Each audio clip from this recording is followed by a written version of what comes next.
ਸਤਿ ਸ਼੍ਰੀ ਅਕਾਲ। ਤੁਸੀਂ ਜੁੜੇ ਹੋਏ ਹੋ ਪੰਜਾਬੀ ਰੇਡੀਓ ਐਸਏ ਦੇ ਨਾਲ ਤੇ ਪ੍ਰੋਗਰਾਮ ਸਪੈਸ਼ਲ ਰਿਪੋਰਟ ਦੇ ਵਿੱਚ ਤੁਹਾਡਾ ਸਾਰਿਆਂ ਦਾ ਸਵਾਗਤ ਹੈ। ਅਕਸਰ ਹੀ ਆਪਾਂ ਇਹਨਾਂ ਰਿਪੋਰਟਾਂ ਦੇ ਵਿੱਚ ਭਾਰਤੀ ਸਿਆਸਤ ਦੇ ਹਰ ਉਸ ਚਿਹਰੇ ਨੂੰ ਬੇਪਰਦ ਕੀਤਾ, ਨੰਗਾ ਕੀਤਾ ਜਿਸ ਚਿਹਰੇ ਨੂੰ ਇਹ ਲੁਕਾਉਂਦੇ ਨੇ ਲੋਕਾਂ ਤੋਂ ਤੇ ਜਿਸ ਚਿਹਰੇ ਦੇ ਵੀ ਕਈ ਪਰਤਾਂ ਨੇ, ਪਰ ਫਿਰ ਵੀ ਕਈ ਮਿਸਾਲਾਂ ਤੁਹਾਨੂੰ ਮਿਲ ਜਾਂਦੀਆਂ ਨੇ ਜਿੱਥੇ ਤੁਹਾਨੂੰ ਸੋਚਣ ਤੇ ਮਜਬੂਰ ਹੋ ਜਾਂਦੇ ਕਿ ਕੀ ਇਹ ਲੋਕ ਇੰਨੇ ਅਨੈਥੀਕਲ ਵੀ ਹੋ ਸਕਦੇ ਨੇ, ਇੰਨੇ ਸਿਧਾਂਤਹੀਨ, ਇੰਨੇ ਲਾਲਚੀ ਤੇ ਇੰਨੇ ਡਿੱਗ ਵੀ ਸਕਦੇ ਨੇ, ਆਪਣੇ ਮੋਰਲ ਗਰਾਊਂਡ ਤੇ ਇੰਨੇ ਡਿੱਗ ਵੀ ਸਕਦੇ ਨੇ। ਕੋਈ ਨੈਤਿਕਤਾ ਨਹੀਂ, ਕੋਈ ਮੋਰਲ ਸਟੈਂਡ ਨਹੀਂ, ਕੋਈ ਸਿਧਾਂਤ ਨਹੀਂ, ਕੋਈ ਐਥਿਕਸ ਨਹੀਂ, ਕੁਛ ਨਹੀਂ, ਨਥਿੰਗ, ਕੁਛ ਵੀ ਨਹੀਂ ਹੈਗਾ। ਪਰ ਅੱਜ ਦੀ ਇਸ ਰਿਪੋਰਟ ਦੇ ਵਿੱਚ ਤੁਹਾਨੂੰ ਦੱਸਾਂਗੇ ਇੱਕ ਅਜਿਹੀ ਮਿਸਾਲ ਦੀ ਜਿਹਦੇ ਵਿੱਚ ਇੱਕ ਮੁੱਖ ਮੰਤਰੀ ਨੇ ਆਪਣੀ ਮਸ਼ੀਨਰੀ ਤੋਂ ਆਪਣੀ ਧੀ ਨੂੰ ਬਚਾਉਣ ਦੇ ਲਈ, ਪਹਿਲਾਂ ਤਾਂ ਘੁਟਾਲਿਆਂ ਦੇ ਵਿੱਚ ਉਹਦਾ ਨਾਂ ਆਇਆ ਸੀਗਾ, ਆਪਣੀ ਮਸ਼ੀਨਰੀ ਤੋਂ ਵਿਰੋਧੀ ਧਿਰਾਂ ਦੇ ਫੋਨ ਟੈਪ ਕਰਵਾਏ ਤਾਂ ਜੋ ਮੈਂ ਉਹਨਾਂ ਨੂੰ ਕੱਲ੍ਹ ਨੂੰ ਬਲੈਕਮੇਲ ਕਰ ਸਕਾਂ। ਉਹ ਇੱਥੇ ਨਹੀਂ ਰੁਕਿਆ ਕਿ ਚਲੋ ਪਹਿਲਾਂ ਤਾਂ ਉਹਨੇ ਅਨਐਥੀਕਲ ਪ੍ਰੈਕਟਿਸ ਇਹ ਕੀਤੀ ਕਿ ਉਹਦੀ ਧੀ ਦਾ ਘੁਟਾਲਿਆਂ ਦੇ ਵਿੱਚ ਨਾਂ ਆਇਆ, ਫਿਰ ਉਹਨੇ ਇਹ ਕੀਤਾ ਕਿ ਮੈਨੂੰ ਬਚਾਵਾਂ ਕਿਵੇਂ। ਚਲੋ ਖੈਰ, ਉਹ ਇੱਥੇ ਨਹੀਂ ਰੁਕਿਆ। ਫਿਰ ਉਹਦੇ ਮਨ ਦੇ ਵਿੱਚ ਲਾਲਚ ਆਇਆ ਵੀ ਕਿਉਂ ਨਾ ਮੈਂ ਸੱਤਾ ਸਦੀਵੀ ਰੱਖਣ ਦੇ ਲਈ ਆਪਣੇ ਵਿਰੋਧੀਆਂ ਦੇ ਉੱਤੇ ਨਜ਼ਰ ਰੱਖਾਂ। ਉਹ ਕਿਹੜੀ ਰੈਲੀ ਕਰਨ ਦੀ ਪਲੈਨਿੰਗ ਕਰ ਰਹੇ ਨੇ, ਕਿਹੜੇ ਇਲਾਕਿਆਂ ਦੇ ਵਿੱਚ ਉਹਨਾਂ ਦੀ ਕੀ ਐਕਟੀਵਿਟੀ ਹੋ ਰਹੀ ਹੈ, ਅਤੇ ਉਹ ਜਿਹਨੂੰ ਮਿਲਦੇ ਸੀਗੇ, ਉਹ ਵਿਰੋਧੀ ਧਿਰਾਂ ਵਾਲੇ ਜਿਹਨੂੰ ਮਿਲਦੇ ਸੀਗੇ ਉਹਦੇ 'ਤੇ ਉਹ ਜੇ ਤਾਂ ਉਹ ਅਦਾਕਾਰ ਸੀਗਾ ਤਾਂ ਉਹਨੂੰ ਦਬਾ ਲੈਂਦਾ ਸੀ, ਜੇ ਕੋਈ ਕਾਰੋਬਾਰੀ ਸੀਗਾ ਉਹਦੇ 'ਤੇ ਰੇਡ ਪਵਾ ਕੇ ਅਤੇ ਉਹਨੂੰ ਫਿਰ ਆਪਣੇ ਹੱਕ ਦੇ ਵਿੱਚ ਕਰ ਲੈਂਦਾ ਸੀ। ਪਰ ਤੁਸੀਂ ਸੋਚਦੇ, ਤੁਹਾਡੇ ਮਨ ਦੇ ਵਿੱਚ ਸਵਾਲ ਹੋਊਗਾ ਕਿ ਯਾਰ ਇਹੋ ਜਿਹਾ ਤਾਂ ਬੰਦਾ ਬਦਲਿਆ ਨਹੀਂ ਜਾ ਸਕਦਾ, ਜਿਹੜਾ ਬੰਦਾ ਇੰਨਾ ਸਮਰੱਥ ਹੋਵੇ, ਇੰਨੇ ਪੋਲੀਟੀਕਲ ਜਿਹੜੀਆਂ ਇਕੁਏਸ਼ਨਸ ਨੇ, ਸਿਆਸੀ ਸਮੀਕਰਨ ਨੇ ਜਿਹੜੇ ਉਹਦੇ ਇੰਨੇ ਹੱਥ ਦੇ ਵਿੱਚ ਹੋਣ ਅਤੇ ਉਹਦਾ ਇੰਨਾ ਕਬਜ਼ਾ ਹੋਵੇ ਅਤੇ ਉਹ ਤਾਂ ਬਦਲਿਆ ਨਹੀਂ ਜਾ ਸਕਦਾ। ਪਰ ਇਹਦੀ ਛੁੱਟੀ ਹੋ ਗਈ ਇਸ ਮੁੱਖ ਮੰਤਰੀ ਦੀ ਜਿਹਨੇ ਇੰਨਾ ਕੁਛ ਕੀਤਾ। ਇਹ ਗੱਲ ਨਿਕਲੀ ਕਿੱਥੋਂ? ਇਹ ਘੁਟਾਲਾ ਕੀ ਹੈ? ਇਹ ਸਕੈਮ ਕੀ ਹੈ? ਫੋਨ ਟੈਪਿੰਗ ਦਾ 1 ਲੱਖ ਕਾਲਸ ਟੈਪ ਕੀਤੀਆਂ। ਅਤੇ ਇਹਦਾ ਸਭ ਤੋਂ ਗੰਦਾ ਕੰਮ ਪਤਾ ਕੀ ਹੈ ਇਸ ਮਾਮਲੇ ਦੇ ਵਿੱਚ?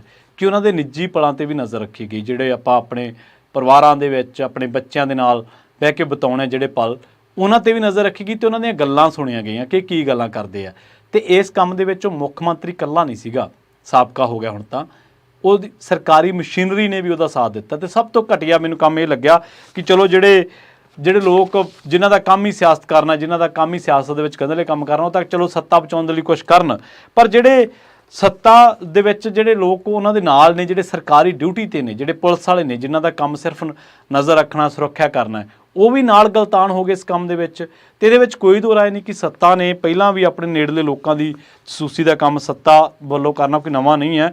ਆਪਾਂ ਦੇਖਿਆ ਕਿ ਰਾਜੇ ਮਹਾਰਾਜਾਂ ਦੇ ਸਮਿਆਂ ਦੇ ਵਿੱਚ ਵੀ ਬਗਾਵਤਾਂ ਜਾਂ ਫਿਰ ਪਰਿਵਾਰਾਂ ਦੇ ਵਿੱਚ ਫੁੱਟ ਦੇ ਡਰੋਂ ਆਪਣਿਆਂ ਦੀ ਹੀ ਜਸੂਸੀ ਜਿਹੜੀ ਉਹ ਕਰਵਾਈ ਜਾਂਦੀ ਰਹੀ ਹੈ।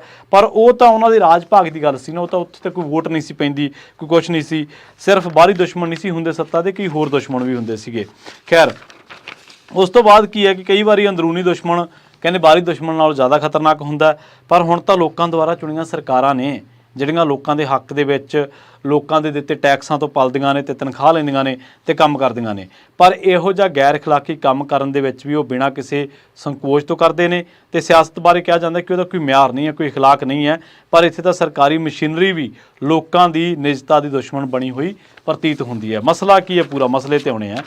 ਤੇਲੰਗਾਨਾ ਦੇ ਸਾਬਕਾ ਅਧਿਕਾਰੀਆਂ ਨੇ ਇਹ ਗੱਲ ਕਬੂਲ ਕੀਤੀ ਹੈ ਕਿ ਸੂਬੇ ਦੇ ਵਿੱਚ ਜਦੋਂ ਭਾਰਤ ਰਾਸ਼ਟਰ ਸਮਿਤੀ, ਇਹਦੇ ਵਿੱਚ ਨਾ ਕੋਈ ਇਹੋ ਜਿਹੇ ਨਾਂ ਨੇ ਪਾਰਟੀਆਂ ਦੇ ਜਿਨ੍ਹਾਂ ਤੋਂ ਅਸੀਂ ਵਾਹ ਵਾਸਤਾ ਨਹੀਂ ਹੈ, ਮਤਲਬ ਸਾਡੇ ਲਈ ਭਗਵੰਤ ਮਾਨ, ਕੇਜਰੀਵਾਲ, ਪ੍ਰਤਾਪ ਬਾਜਵਾ, ਸੁਖਪਾਲ ਖਹਿਰਾ, ਮੋਦੀ, ਅਮਿਤ ਸ਼ਾਹ, ਇਹ ਕੁਛ ਨਾਂ ਨੇ ਜਿਹੜੇ ਸਾਨੂੰ, ਜਿਨ੍ਹਾਂ ਤੋਂ ਅਸੀਂ ਜਾਣੂ ਆ, ਜਿਨ੍ਹਾਂ ਦਾ ਨਾਂ ਲੈਂਦੇ ਉਹਨਾਂ ਦੀ ਤਸਵੀਰ ਅੱਗੇ ਆ ਜਾਂਦੀ ਹੈ। ਇਹ ਕਿਉਂਕਿ ਦੱਖਣ ਦੀ ਰਾਜਨੀਤੀ ਦੇ ਇਸ ਕਰਕੇ ਅਸੀਂ ਉਹਨਾਂ ਚਿਹਰਿਆਂ ਤੋਂ ਵਾਕਿਫ ਨਹੀਂ ਹੈ।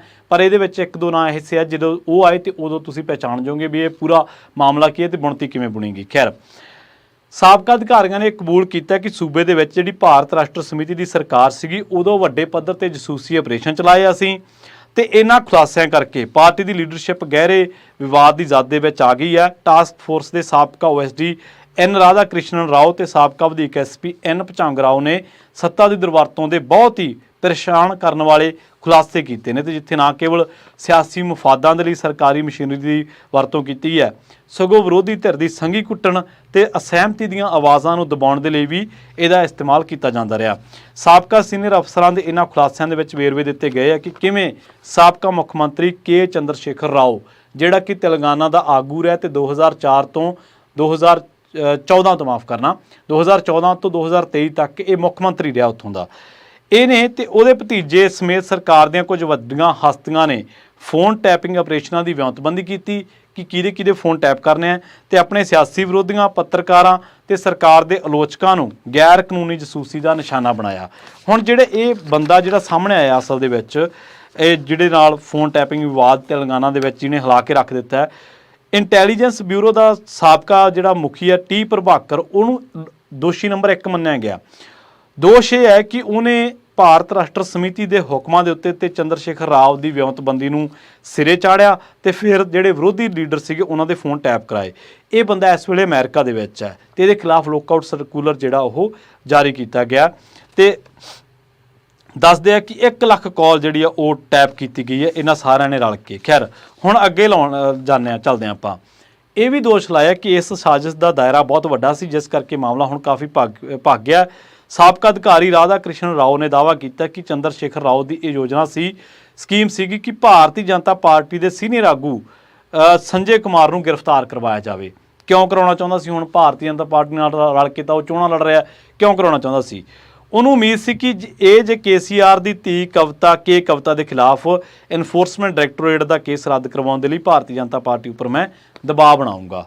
ਦੇਖੋ ਤੁਸੀਂ ਸਿਆਸਤ ਦੇਖੋ, ਇੱਕ ਬੰਦਾ ਭਾਜਪਾ ਦੇ ਨਾਲ ਰਲ ਕੇ ਚੋਣਾਂ ਲੜ ਰਿਹਾ ਪਰ ਕਿਉਂਕਿ ਉਹਦੀ ਧੀ ਕਵਿਤਾ ਦਿੱਲੀ ਸ਼ਰਾਬ ਘੁਟਾਲਾ ਕੇਜਰੀਵਾਲ, ਇਹ ਉਹ ਕਵਿਤਾ ਹੈ ਬੀਬੀ ਹੈ ਜਿਹੜੀ ਕੇਜਰੀਵਾਲ ਤੋਂ ਪਹਿਲਾਂ ਜਿਹੜੀ ਗ੍ਰਿਫਤਾਰ ਹੋਈ ਹੈ।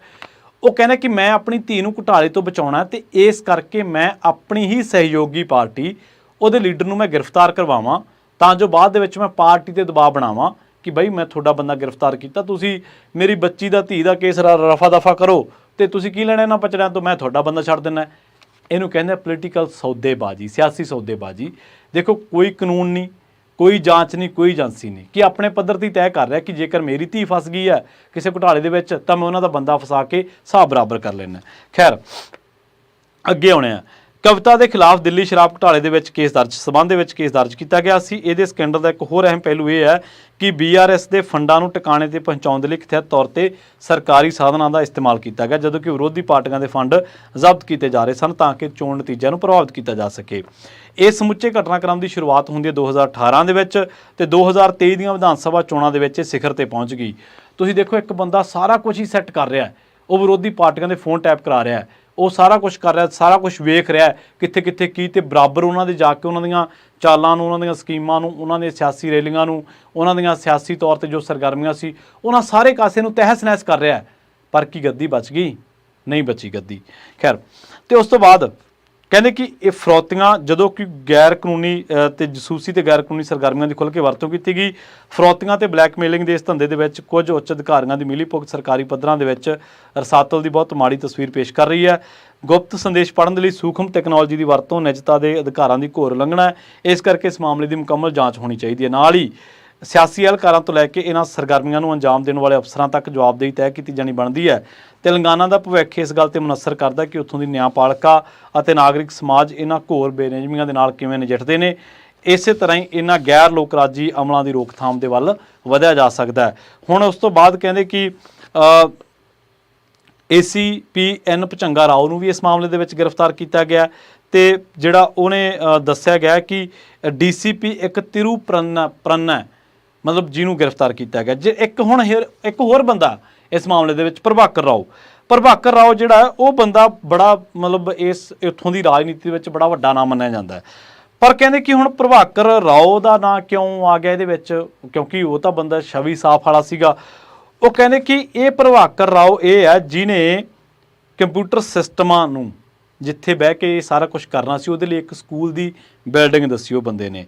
ਦੋਸ਼ ਹੈ ਕਿ ਇਹਨੇ ਅਜਿਹਾ ਪ੍ਰਭਾਕਰ ਰਾਓ ਨੇ ਕਰਵਾਇਆ ਕਿ ਉਹਨੇ ਵਿਧਾਨ ਸਭਾ ਚੋਣਾਂ ਤੋਂ ਪਹਿਲਾਂ ਜਦੋਂ BRS ਜਿੱਤ ਗਈ, KCR ਵਾਲੇ ਹੈ, ਜਦੋਂ BRS ਜਿੱਤ ਗਈ, ਕਾਂਗਰਸ ਦੀ ਜਿੱਤ ਹੋ ਗਈ ਤਾਂ ਉਸ ਤੋਂ ਬਾਅਦ ਕੀ ਨੇ ਕਰਾਇਆ ਕਿ ਪ੍ਰਭਾਕਰ ਰਾਓ ਨੇ ਜਿੰਨਾ ਮਸ਼ੀਨਰੀ ਦਾ ਸੀਗਾ, ਜੋ ਫੋਨ ਟੈਪਿੰਗ, ਜੋ ਡਾਟਾ, ਜੋ ਸਕੂਲਾਂ ਦੇ ਵਿੱਚ ਇਹਨਾਂ ਨੇ ਇੱਕ ਸਕੂਲ ਦੀ ਇਮਾਰਤ ਦੇ ਵਿੱਚ ਸਾਰਾ ਕੁਝ ਕੀਤਾ ਸੀਗਾ ਉਹ ਵੀ ਸਰਕਾਰੀ, ਤੇ ਉਹ ਕਹਿੰਦੇ ਸਾਰਾ ਕੁਝ ਨਸ਼ਟ ਕਰਾਤਾ ਪਰ ਉਹਦੇ 'ਚ ਕੁਝ ਬਚ ਗਿਆ। ਚੋਰ ਤੁਹਾਨੂੰ ਪਤਾ ਨਾ ਚੋਰੀ ਦੀਆਂ ਪੈੜਾਂ ਕਈ ਵਾਰੀ ਛੱਡ ਜਾਂਦਾ ਹੁੰਦਾ, ਸੋ ਉਹ ਇਹਦੇ ਨਾਲ ਹੋਇਆ। ਕਿੰਨੀ ਮਾੜੀ ਮਿਸਾਲ ਦਿੱਤੀ ਗਈ ਹੈ ਤੇਲੰਗਾਨਾ ਦੀ ਇਸ ਸਿਆਸਤ ਨੇ। ਇਹਦੇ ਵਿੱਚ ਇਹ ਕੋਈ ਪਹਿਲਾ ਨਹੀਂ ਹੈ, ਇੱਥੇ ਵੀ ਕਹਿੰਦੇ ਸੂਬਾ ਸਰਕਾਰਾਂ ਤਾਂ ਜਿਹੜੀਆਂ ਅਜਿਹਾ ਕੁਝ ਕਰਵਾਉਂਦੀਆਂ ਰਹੀਆਂ। ਅਕਾਲੀ ਦਲ ਤੇ ਕੈਪਟਨ ਦੇ ਰਾਜ ਦੇ ਵਿੱਚ ਵੀ, ਕਾਂਗਰਸ ਦੇ ਰਾਜ ਦੇ ਵਿੱਚ ਵੀ ਕਈ ਅਧਿਕਾਰੀਆਂ ਨੇ ਕਿਹਾ ਕਿ ਸਾਡੀ ਫੋਨ ਟੈਪਿੰਗ ਹੁੰਦੀ ਹੈ ਤੇ ਇਹ ਹੁੰਦੀ ਵੀ ਅਮਲੀ ਤੌਰ ਤੇ ਵੀ ਹੁੰਦੀ ਹੈ ਪਰ ਉਹਦਾ ਦਾਇਰਾ ਬਾਹਲਾ ਵੱਡਾ ਨਹੀਂ ਹੁੰਦਾ। ਉਹ ਵਿਰੋਧੀ ਧਿਰਾਂ ਦੇ ਜਾਂ ਹੋਰ ਲੋਕਾਂ ਦੇ, ਪਰ ਹੈ ਇਹ ਵੀ ਅਨਐਥੀਕਲ ਪ੍ਰੈਕਟਿਸ। ਇਹ ਦੋਸ਼ ਲੱਗਦੇ ਨੇ ਕਿ ਤਾਂ ਕੇਂਦਰ ਸਰਕਾਰ ਨੇ ਵੀ ਦੋਸ਼ ਲੱਗੇ ਕਿ ਜਸੂਸੀ ਕਰਨ ਦੇ ਕਿਹੜੇ ਦੋਸ਼ ਲੱਗੇ। ਹੁਣ ਰਾਜ ਸਰਕਾਰਾਂ ਤਾਂ ਕਰਾ ਹੀ ਰਹੀਆਂ ਨੇ। ਹੁਣ ਪੈਗਾਸਸ ਕੀ ਹੈ ਜਿਹੜੇ ਮਾਮਲੇ ਦੇ ਵਿੱਚ ਕੇਂਦਰ ਸਰਕਾਰ ਘਿਰੀ? ਇੱਕ ਅਜਿਹਾ ਸਪਾਈ ਸੌਫਟਵੇਅਰ ਜਾਂ ਜਿਹੜਾ ਇਜ਼ਰਾਈਲੀ ਸੌਫਟਵੇਅਰ ਜਿਹਦੇ ਨਾਲ ਮੰਤਰੀਆਂ, ਵਿਰੋਧੀ ਧਿਰ ਦੇ ਲੀਡਰਾਂ, ਰਾਜਨੀਤੀ ਸੰਬੰਧੀ ਜਿਹੜੇ ਘਾੜਤਾਂ ਘੜਦੇ ਨੇ, ਪੋਲੀਟੀਕਲ ਸਟ੍ਰੈਟਜਿਸਟ ਜਿਨ੍ਹਾਂ ਨੂੰ ਕਹਿ ਦਿੰਦੇ ਆ, ਤੇ ਪੱਤਰਕਾਰਾਂ, ਐਕਟਿਵਿਸਟਾਂ, ਘੱਟ ਗਿਣਤੀਆਂ ਦੇ ਲੀਡਰਾਂ, ਸੁਪਰੀਮ ਕੋਰਟ ਦੇ ਜੱਜਾਂ, ਧਾਰਮਿਕ ਲੀਡਰਾਂ, ਏਜੰਸੀਆਂ ਦੇ ਉੱਚ ਅਫਸਰਾਂ ਤੇ ਨਜ਼ਰ ਰੱਖੀ ਗਈ। ਉਹਨਾਂ ਦੀਆਂ ਫੋਨ ਕਾਲਸ, ਉਹਨਾਂ ਦੇ ਲੈਪਟਾਪ ਦੇ ਵਿੱਚ ਘੁਸਪੈਠ ਕੀਤੀ ਗਈ ਤੇ ਡਾਟਾ ਇਕੱਠਾ ਕਰ ਲਿਆ ਗਿਆ। ਫੋਨਾਂ ਤੇ ਕਿਹੜੀਆਂ ਗੱਲਾਂ ਬਾਤਾਂ ਹੋ ਰਹੀਆਂ ਨੇ, ਉਹ ਕਿਹਨਾਂ ਨੂੰ ਮਿਲ ਰਹੇ ਨੇ, ਇਸ ਤਰ੍ਹਾਂ ਸਾਰੀ ਨਿਗਾਹ ਰੱਖੀ ਗਈ। ਹੁਣ ਇਹ ਤੁਹਾਨੂੰ ਯਾਦ ਹੋਣਾ, ਪੰਜਾਬ ਦੇ ਵਿੱਚ ਇੱਕ ਵਾਰੀ ਜਦੋਂ ਸੁੱਚਾ ਸਿੰਘ ਲੰਗਾਹ ਦਾ ਮਾਮਲਾ ਆਇਆ ਸੀਗਾ ਤੇ ਸ਼ੇਰ ਸਿੰਘ ਘੁਬਾਏ ਦੀ ਵੀ ਇੱਕ ਵੀਡੀਓ ਆ ਗਈ ਸੀਗੀ। ਉਹ ਕਹਿੰਦਾ ਇਹ ਜਿਹੀਆਂ ਤਾਂ ਸਾਡੀਆਂ ਹੋਰ ਆ ਸਕਦੀਆਂ। ਮਤਲਬ ਉਹਨੇ ਮੋਹਰ ਲਾਤੀ ਕਿ ਅਸੀਂ ਕੋਈ ਕਰਮ ਕੀਤੇ ਆ, ਅਸੀਂ ਇਹ ਜਿਹੇ ਕੰਮਾਂ ਦੇ ਵਿੱਚ ਗੁਲਤਾਨ, ਤੇ ਸਾਡੀ ਮੋਨੀਟਰਿੰਗ ਵੀ ਹੁੰਦੀ ਰਹੀ, ਸਾਨੂੰ ਸਰਵੇਲੈਂਸ ਤੇ ਵੀ ਲਿਆ ਜਾਂਦਾ ਰਿਹਾ।